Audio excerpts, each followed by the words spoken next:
We received an email this morning that reads, "Hey, you told me I could plug these new workstations into switch 1.1.2, but there are a lot of devices in here and they aren't labeled. Can you give me the serial number so I can find it?"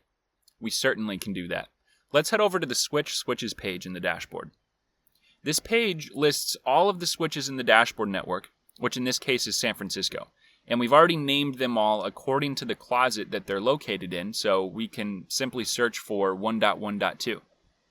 And it returns the switch that we're looking for. When we select it, we're taken to the switch summary page.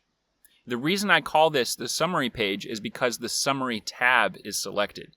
Each tab here has its own purpose.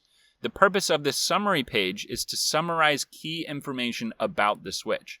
At the top of the page, we have the name of our switch, the model number, and the MAC address. And the switch status is also visible here.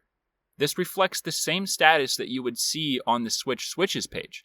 In this case, our switch is alerting, and it tells us the reason right here at the top of the page. Port 24 is not using the same VLAN settings as its connected switch port. Anytime a Meraki device is in an alerting status, the dashboard will tell you why right here on the summary page. In this case, it even gives us a link to a documentation page to help resolve it. Anyways, we're not here to fix this right now. You'll also notice we have a view of where the device is on a map. You set this location with the pencil icon next to address.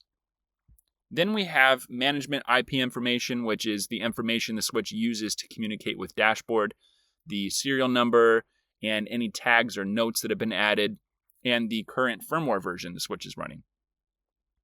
Back up at the top, we have a visual representation of the status of our switch ports.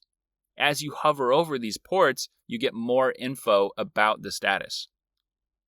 The historical device data section is just a larger version of the connectivity bar that you would find on the switches page. This is helpful if there are many events that you need to zoom in on.